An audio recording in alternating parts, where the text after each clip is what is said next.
बिस्मिल्लाहिर्रहमानिर्रहीम। अस्सलाम वालेकुम नादरीन, आप यूट्यूब चैनल देख रहे हैं, मैं इमरान खान हूं। नादरीन, ऐसा लगता है कि पता नहीं फौज के ऊपर कोई हमला हो गया है या कोई ऐसी बात है। कभी कहीं रैलियां निकलवाई जा रही हैं, कहीं प्रेस कॉन्फ्रेंसेस करवाई जा रही हैं। DGISPR की प्रेस कॉन्फ्रेंस ने एक ऐसी शर्मिंदगी वाली सूरत हाल पैदा कर दी है कि अब उसे कवर करने के लिए कभी कुछ कर रहे हैं, कभी कुछ कर रहे हैं, लेकिन कवर हो नहीं रहा। कल मुस्तफा कमाल और फारूक सत्तार वगैरह आए हुए थे। फैसल बाटा तो परमानेंट इसी काम पे लगे हुए हैं, अता तारड़ वगैरह भी। तो आज जो है वो तलाल चौधरी, फैसल करीम कुंडी और मरियम औरंगजेब वगैरह को लाया गया, मैदान में बिठाया गया। फैसल बाटा कह रहे हैं जी रगड़ के रख देंगे, तलाल चौधरी कह रहे हैं जी जबान खींच लेंगे, वो DG साहब कहते हैं तुम्हारी हैसियत क्या है। ये समझ नहीं आ रही है किस तरफ जा रहे हैं, ये चाहते क्या है। भाई एक आदमी को जेल के अंदर बंद किया हुआ है और उसके ऊपर जुल्म कर रहे हैं। अब वो जुल्म के खिलाफ बोलता है तो कहते हैं जी बोलता क्यों है। अच्छा, जो एक बड़ा प्रॉब्लम हुआ ना वो ये भी हुआ कि जो पाकिस्तान तहरीके इंसाफ की बाहर मौजूद जितनी भी क़यादत है, उन्होंने जितनी मैच्योरिटी से DGISPR की फुल टॉस को खेला है वो कमाल कर दिया उन्होंने। आगे चल के बात करते हैं। DGISPR की प्रेस कॉन्फ्रेंस को मिनवान तस्लीम किया जाए, उसको अपनाया जाए, उसकी हमायत की जाए, ये दबाव सियासी जमातों पर और शख्सियात पर डाला जा रहा है।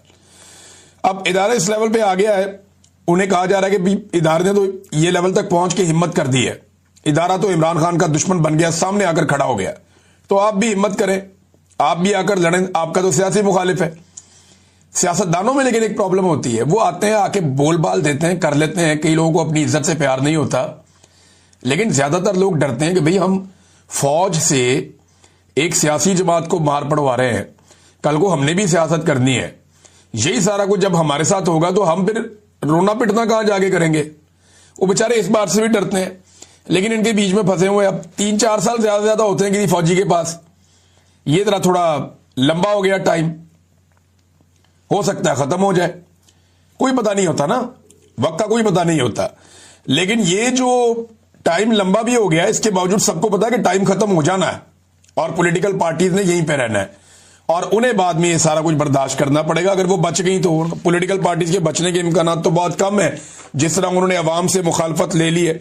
ऐसे ऐसे लोग बिठा दिए इन्होंने, यानी मुख्तलिफ शहरों के अंदर बंदे निकलवा रहे, वो निकल के प्रोटेस्ट कर रहे हैं। कुछ सुन्नी इत्तेहाद कौंसिल वाले आ गए, कभी कोई और आ गया, कभी कोई और ग्रुप निकल आया, और कहीं 20 लोग हैं, कहीं 25 लोग हैं, कहीं 40 लोग हैं। बस ये फौज से इजहारी यकजहती हो रहा है। और इसके अंदर जो है वो आसिम मुनीर साहब का और DGISPR का फोटो उठाया हुआ है। इजहारी यकजहती किस चीज का हो रहा है, क्या मसला क्या है कि फौज के ऊपर कोई हमला हो गया है या खुदा ना खास्ता कोई बहुत बड़ा मसला हो गया है। भाई ये मुबारकबाद के लिए आप रैलियां निकाल सकते हैं कि आसिम मुनीर साहब को बहुत सारे ओहदे मिल गए। मिसाल के तौर पे army chief, chief of defence forces और फील्ड मार्शल हाफिज सैयद आसिम मुनीर साहब, ये बहुत लंबा चौड़ा एक तारुफ हो गया उनका। मुबारकबाद दे सकते हैं कि उनका बहुत लंबा चौड़ा तारुफ हो गया। कोई ओहदे रह गए हैं तो वो भी उनको दे दिए जाएं। बहरहाल आसिम मुनीर साहब और DGISPR के फोटो लगा के धड़ाधड़ मुबारकबादें दी जा रही हैं। समझ नहीं आ रही कि ये लोग चाह क्या रहे हैं और ये कर क्यों रहे हैं, इसकी जरूरत क्या है। इस वक्त कोई इंडिया ने हमला कर दिया है, कोई दहशतगर्दों ने कोई बहुत बड़ा अटैक कर दिया है, कोई बहुत बड़ा इंसिडेंट हो गया। मुझे अच्छी तरह याद है कभी कोई दहशतगर्दी का बहुत बड़ा वाकया हो जाता था ना, तो लोग निकलते थे, निकल कर एहतजाज करते थे। हम छोटे होते थे, हम भी निकल के कहते थे ये बहुत बुरा हो रहा है, ये नहीं होना चाहिए। और हमें जो हमारे दोस्त हैं वो कहते थे आओ जी आओ, आज फलां जगह के ऊपर हम एहतजाज करेंगे। हम कभी चले जाते थे, दहशतगर्दी के खिलाफ चले जाते थे, किसी और कोई और इशू हो जाता था उस पर चले जाते थे, ह्यूमन राइट्स के मामला पे। लेकिन ये क्या चल रहा है, समझ से बाहर है। अब इसके अंदर ऐसे ऐसे लोग बिठा दिए जिन्होंने अमली जामा को अमली पजामा बना दिया। और लोग बता रहे थे कि ये नून लीगी MP है, लीगी MP है। वो बैठे हुए जनाब, बैठ के कह रहे हैं जी मलक आसिम मुनीर। एक तो उन्होंने कहा ये मलक आसिम मुनीर साहब हैं, दूसरा वो कह रहे हैं जी कि इन्होंने कोई अमली पजामा पहनाया, अमली जामा को अमली पजामा पहना दिया। अंदाजा करें आप। और ये लोग आके फौज की तर्जुमानी कर रहे हैं और उनके हिस्से का मुकदमा लड़ रहे हैं। मुझे समझ नहीं आ रही ये प्रेस कॉन्फ्रेंस करने की जरूरत क्या थी। और जो एक बड़ा प्रॉब्लम है ना वो ये है कि पाकिस्तान तहरीके इंसाफ ने जो एस्टेब्लिशमेंट को बड़ा झटका दिया, वो मैच्योरिटी का सबूत देकर दिया। यानी इन्हें लगा था कि पाकिस्तान तहरीके इंसाफ इस किस्म की प्रेस कॉन्फ्रेंस के रद्द-ए-अमल में बड़ा जारहाना मौक़िफ़ अपनाएगी, लेकिन चाहे वो प्रेस कॉन्फ्रेंस हो या उसके बाद जलसा हो, दोनों के अंदर बड़ा नपा तुला रद्द-ए-अमल दिया पाकिस्तान तहरीके इंसाफ ने। اور جو اخلاقی برتری ہے وہ حاصل کر لی D G I S P R کے اوپر. اب D G I S P R ایک ادارے کے ترجمان ہے, ادارے کے اندر عجیب سی بے چینی ہے کہ یہ کیا ہے انہوں نے, اور پی ڈی آئی نے ایک نپا تلا بیان دے کر اپنی اخلاقی برتری ادارے کے اوپر بھی رکھ لی اور پاکستان کی پولیٹیکل پارٹیز کے اوپر بھی رکھ لی. اب سارے آ کر گونگلوں سے مٹی جھاڑ رہے ہیں کہ ہم گورنر راج لگا دیں گے تو ملک میں ایمرجنسی لگ جائے گی تو یہ ہو جائے گا. دیکھیں عمران خان کا جو رد عمل ہے نا, وہ فرد واحد کے خلاف عمران خان صاحب غصے میں بولتے ہیں اس لیے کہ وہ ظلم کا شکار ہے.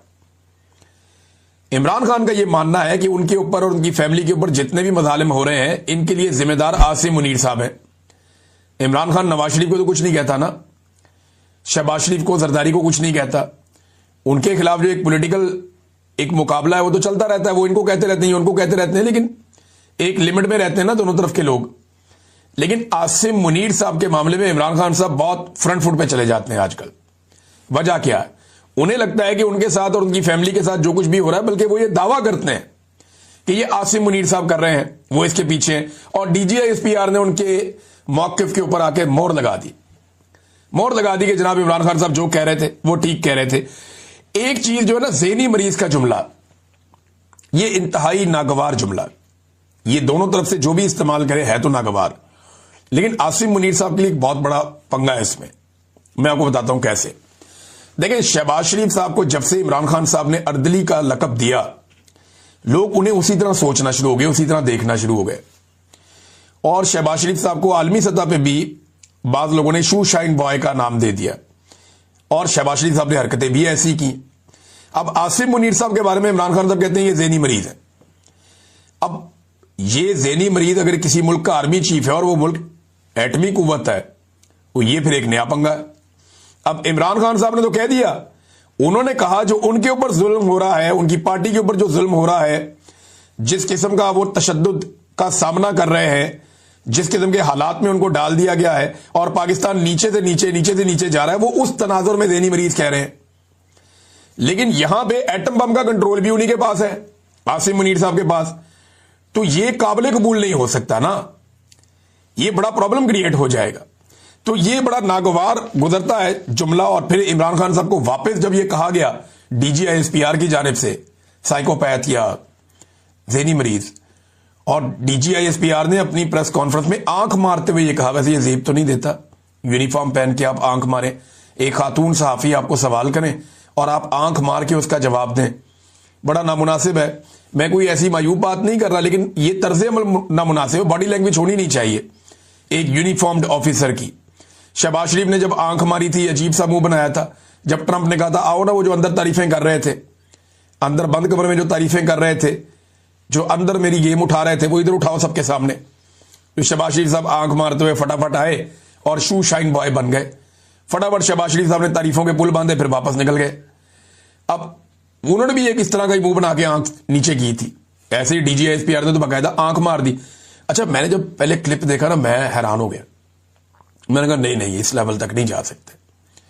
پھر ایک یوٹیوب کے اوپر جا کر دیکھا, وہاں پہ بھی اسی طرح آنکھ ماری ہوئی تھی. وہ ایک دو جگہ پہ دیکھا تو ہر جگہ پہ وہ آنکھ ماری ہوئی ہے D G I S P R نے.